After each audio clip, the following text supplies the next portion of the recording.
Stages of clay. Clay has different stages of wetness and dryness. And it's important that you know these words. One, you're going to be tested on them. And two, we use them all the time. And I'm going to ask you a question like, how's your clay feel? Is it leather hard? Or is it moving more towards a bone dry stage? So I'm going to explain those words to you, the vocabulary that we're going to be using.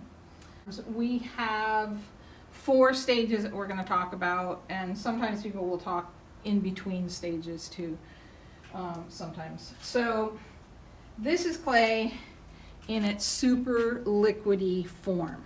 It's basically mud, and we use it for, it's like glue. We use it to connect a handle on a cup. We use it to connect box corners, things like that. And you may take one of these tools that I talked about earlier, or a fork or something like that. That's a cheap way to use a scoring tool. Instead of paying $5 for one of these at Aardvark, go get yourself a freebie fork from a restaurant, a plastic fork, and it works just as fine. But this is clay in its most moist form. I can speak.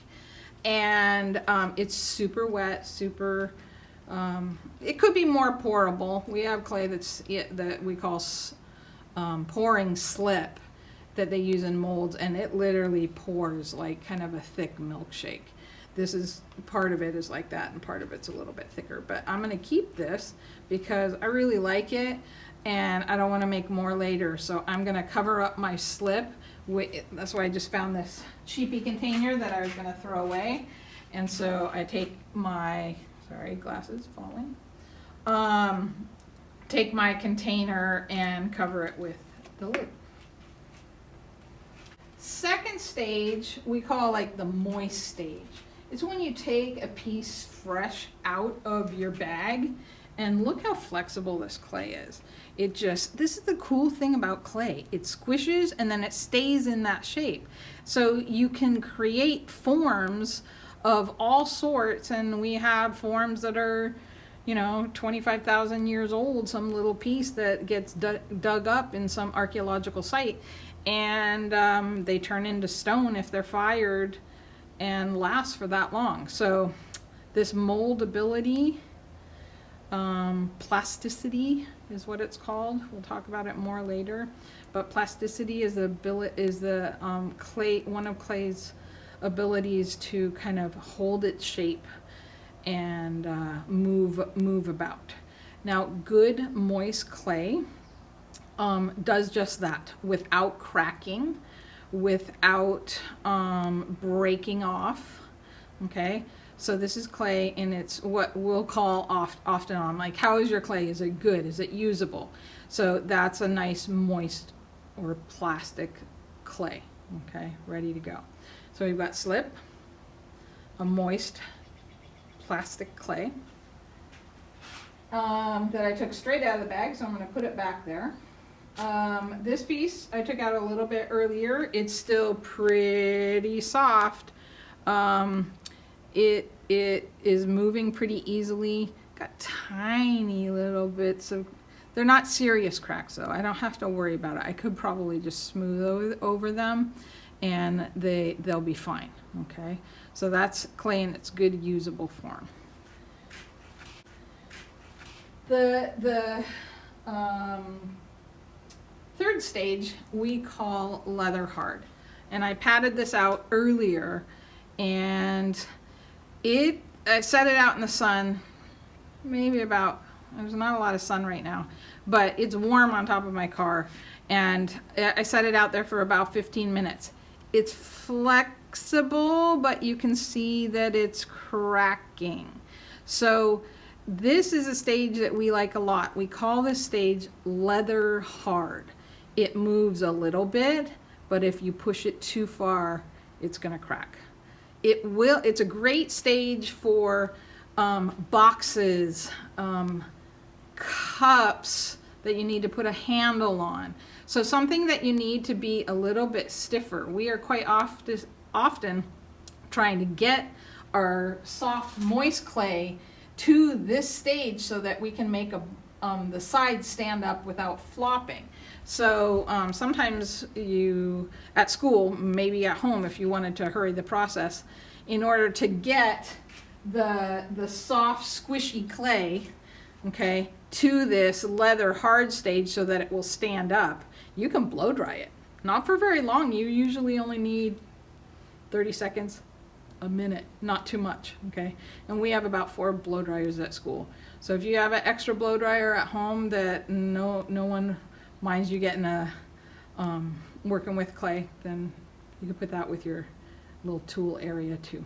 So, all right, so reviewing: slip, moist or plastic clay, that's moist.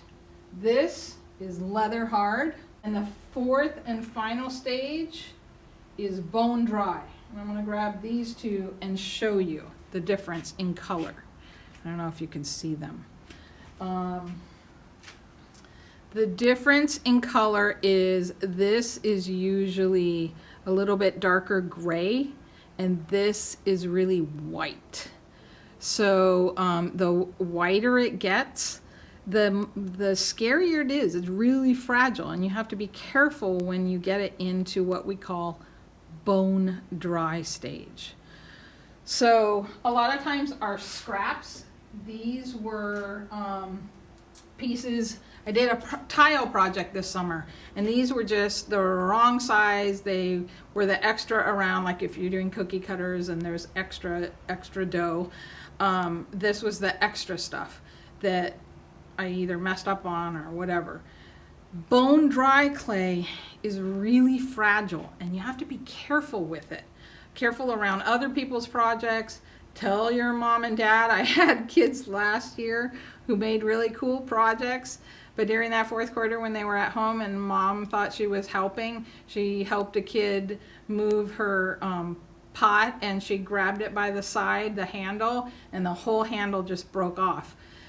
It's not strong yet, and in the bone dry stage, it really breaks super easy. And so you have to be really careful with it. It's also very dry. Can you see this dust coming down? It just turns into dust.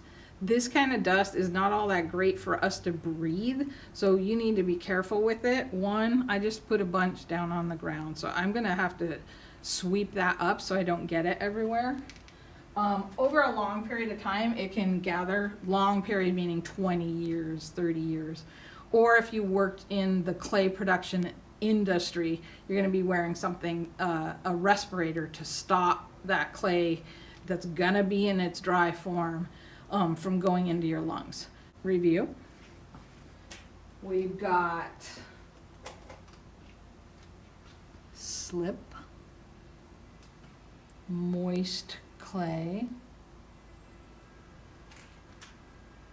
leather hard clay, bends but it breaks if you go too far, and last but not least, bone dry, super breakable.